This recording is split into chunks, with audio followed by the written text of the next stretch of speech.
Ever try to get public records and get hit with like a totally insane fee? Oh, yeah. Well, that's exactly what we're diving into today. Michigan's Freedom of Information Act. Right. FOIA. FOIA, yeah. Just got a huge overhaul. And we've got excerpts from a lawyer's webinar Okay. that breaks it all down. Awesome. Yeah, Yeah. this is big, especially for like journalists or, citizen watchdogs, anyone who cares about open government. Right. These changes, they impact how you request info, Yeah. the fees, and even like how to challenge those fees. Okay, so let's unpack this. The fee structure is completely different now. Absolutely, yeah. Right. Instead of that old, vague, actual cost language, Right. they break it down into 6 specific categories now. Wow. 3 for labor and 3 for actual costs. Okay, so give me an example. How does this actually play out? Okay, so imagine you need minutes from like an old city council meeting, Mm-hmm. but the only copies are on paper. Before charging you to scan and email them wasn't explicitly allowed. Now it falls under non-paper physical media labor costs. So it closes that loophole. Yeah. What about the actual labor costs themselves? Did anything change there? Oh, big time. They capped what public bodies can charge for labor. Okay. They can only bill you the hourly rate of the lowest paid employee capable of doing the task. So even if like some high-paid official handles the request, I'm only charged the rate of like some Exactly. junior person. Exactly. Wow. It levels the playing field, prevents those inflated fees. Interesting. It's a significant power shift, really. What about redacting sensitive information? Any changes there? Yeah, they can charge for redaction time now, Okay. but there's a catch. Okay. If they already have a redacted version, they can't charge you again, even if you're a different person requesting it. So they can't just like keep charging everybody for yeah. the same work? Nope. And speaking of preventing unnecessary costs, Yeah. remember those unpredictable paper copy charges? Oh, yeah. Gone. What's the new system? 10 cents per sheet for standard sizes. Okay. Plus, they have to use double-sided printing if possible. Makes sense. Saves you money in paper. Seems like they're trying to make things more consistent Yeah. and fair Yeah. for everyone. What about if the information is already available on their website? If it's online, you shouldn't be charged to access it electronically. Okay. However, if you want a paper copy of something that's readily available online, Right. they can add those fringe benefit costs For printing and mailing. for printing and mailing. So think before you print. Right. What about the wording of a FOIA request? Do you need to use any specific legal jargon? No need for legal gymnastics. Okay. A clear, straightforward request works, Okay. but using certain language like mentioning FOIA, prominently, Yeah. can trigger a fee reduction if they respond late. So what are the strategic implications of that for requesters? It encourages them to respond promptly, Right. and that fee reduction is 5% for each day they're late. Oh, wow. Up to 50% off labor costs. Okay. So it's not a guarantee, Right. but it's a good safeguard. Yeah. That's a pretty good incentive. What about those people who file FOIA requests constantly? The serial requesters. Oh, yeah. Yeah. The law offers some relief for public bodies, Okay. dealing with those who don't pay their bills. Right. Under certain conditions, they can require a 100% deposit up front For future requests. for future requests. So if there's a pattern of unpaid bills, Exactly. the public body can protect themselves. Exactly. It's about finding a balance Right. between access to information Right. and preventing abuse of the system. All right. So what happens if I get a fee and I think it's totally unreasonable? You can challenge it. Okay. Most public bodies now have an internal appeal process, specifically for fee disputes. So that's the first step. Yeah. What if I'm still not happy after that? You can take them to court, Okay. but there's a 45-day statute of limitations. So you can fight it, but you have to act fast. What about penalties for the public bodies? There are some hefty new fines for those who willfully violate FOIA, Okay. potentially reaching $7,500 per violation. Woof. That makes them think twice about following the rules. Yeah. It sounds like this new law brings some much-needed clarity and balance Definitely. to FOIA in Michigan. What are some other big-picture takeaways? One thing that stands out is the focus on clarity and timeliness. Okay. Public bodies are now required to provide good faith estimates Okay. of how long it'll take them to fulfill a request, Right. and they have to respond to appeals within specific timeframes. So no more being left in the dark, Exactly. wondering when or if you're going to get what you requested. And if they don't respond within the given time frame, it's considered a denial. Oh, really? which gives you a clearer path to appeal. So they're really streamlining the process, making it more user-friendly, but also Yeah. holding them accountable. Absolutely. Yeah. But there are still some nuances to this new law, particularly around how fees are calculated in certain situations. Okay. So let's dive into those next. So let's talk about how fees work when the information you're requesting is already available online. Okay. This is where things can get a little tricky. Right. What if I request something that's already on their website? Can they still charge me for that? Generally, no. If it's readily accessible online, they shouldn't charge you anything for electronic access. Yeah. It's all about encouraging people to use those online resources. Right. But it gets interesting if you insist on a paper copy. Okay. So I'm old school. I like to have my paper. What kind of charges can I expect then? Well, they can definitely charge for the paper and mailing, Right. but they can also apply a higher fringe benefit multiplier Yeah. to the labor costs Okay. associated with printing and mailing those documents. Hold on. I thought we talked about a cap on those fringe benefit charges. Right there is, generally it's capped at 50% on top of labor costs. Right. But this is an exception when the information is already freely available online. It's like they're saying, we're happy to provide this electronically for free, but if you really want us to print and mail it, Yeah. we're going to have to pass on some of those administrative costs. So it's a little nudge towards digital, but you still have the option for paper. Exactly. This whole thing seems to be about finding that balance. Exactly. Yeah. And speaking of options, there's an interesting wrinkle with verbal requests. I thought FOIA requests had to be in writing. For a formal request, yes. Okay. But the new law allows public bodies to respond to verbal requests if they choose. So if I call up City Hall asking for something specific, Right. they don't have to help me, They don't have to, but they can. but they can. And here's the nuanced part. Okay. If the information is available on their website, the person who takes that call Right. is supposed to tell the requester about the website address. So even a casual phone call can trigger this website guidance. It highlights the importance of everyone being up to speed on these new rules. Right. It definitely seems like a shift in how public bodies handle information requests overall. Yeah. What about those situations where you submit a request and you just wait and wait and wait? Right. Any changes there? Yes. Public bodies are now required to provide a best efforts estimate Okay. of the time frame for providing the records. Okay. It's not a hard deadline, but it gives you a better sense of what to expect. So no more radio silence. Right. And that estimate has to be based on their duty to provide information promptly. Okay. The nature of the request itself Mhm. and the state's public policy of transparency. So they can't just give like a ridiculously long time frame Exactly. for a simple request. It's about setting realistic expectations. Okay. And remember that magic language we talked about. The stuff that can trigger a fee reduction if they respond late. That's the one. Well, the consequences for late responses are even more significant now. Okay. Missing the deadline essentially solidifies their denial, Mm-hmm. and the requester has a much clearer path to legal action. So it's really in their best interest to respond on time and in writing to avoid any Exactly. ambiguity.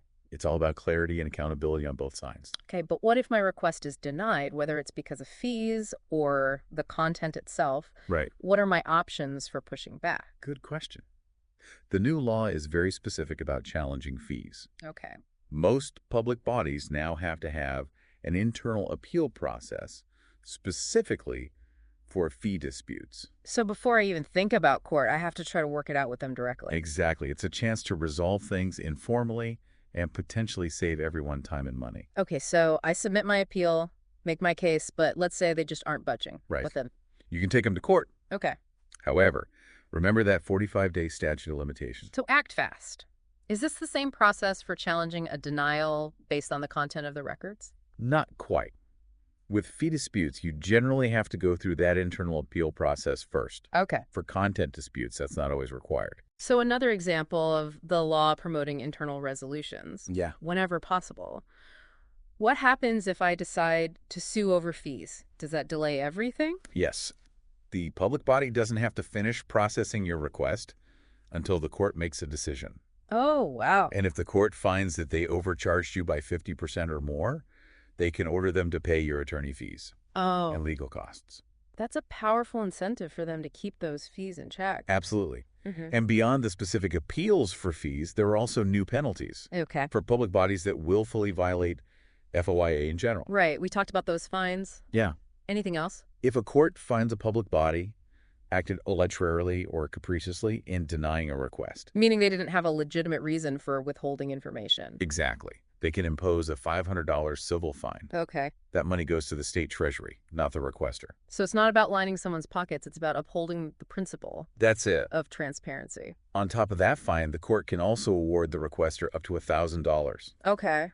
in punitive damages. So there's a financial hit for the public body and potential compensation for the requester Right. if they were wronged. What about those really serious violations? Are there any consequences for those?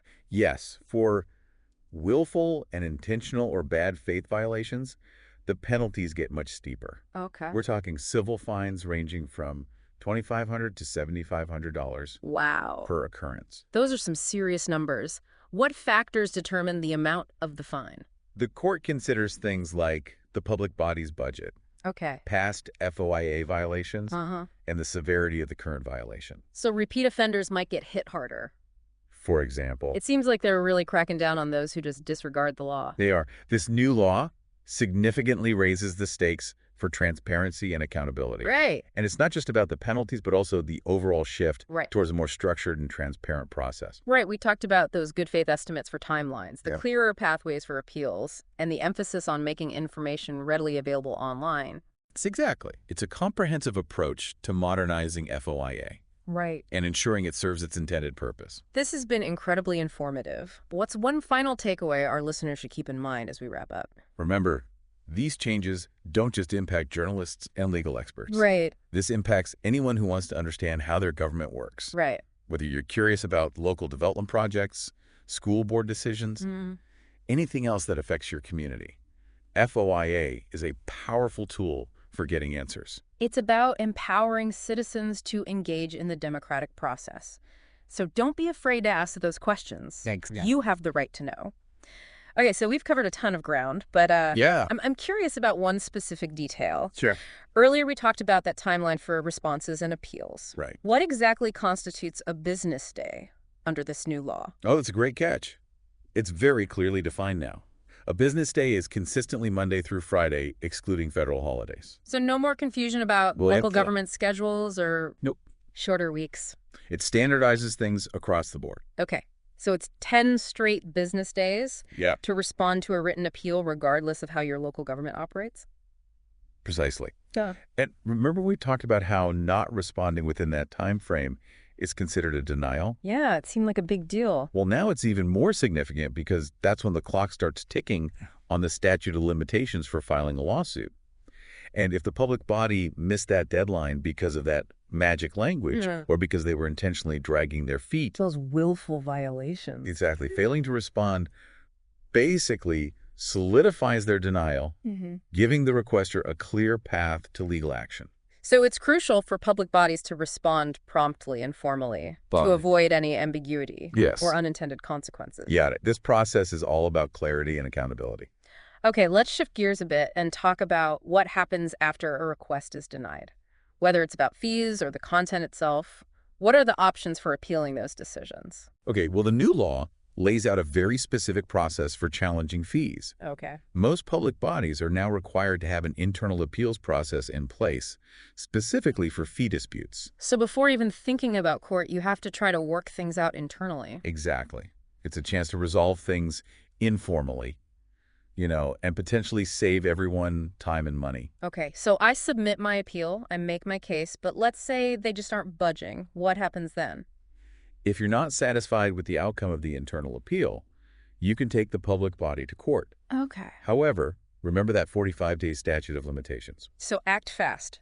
Is this the same process for challenging a denial based on the content of the records? Not quite. Yeah. With fee disputes, you generally have to go through that internal appeal process first. Okay. For content disputes, that's not always required. So another example of the law encouraging internal resolutions Right. whenever possible. Exactly. What happens if I decide to sue over fees? Does that put everything on hold? Yes. The public body doesn't have to finish processing your request until the court makes a decision. And here's a strong incentive for them to play fair. If the court finds that they overcharged you by 50% or more, they can order them to pay your attorney fees and other legal costs. Wow. That's a pretty big hammer. It is. Yeah. It encourages public bodies to get those fees right from the start. Now, we've also talked about those hefty fines for willful FOIA violations. Are there any other consequences they might face? Right. Yeah, there's one more interesting provision. If a court determines that a public body acted arbitrarily and capriciously in denying a request. Meaning they had no legitimate reason for withholding the information. Exactly. The court can impose a $500 civil fine. But that money goes to the state treasury, not the requester. So it's not about personally benefiting from their mistake. It's about upholding the principle of transparency That's right. and making sure that there are consequences for bad behavior. Well said. And on top of that $500, the court can also award the requester up to $1,000 in punitive damages. So a financial hit for the public body and potential compensation for the requester. Right. If they were wronged. What about those really egregious cases, though? Those intentional violations? What happens then? Those are treated very seriously. We're talking about willful and intentional or bad faith violations. Yeah. And the penalties are significant.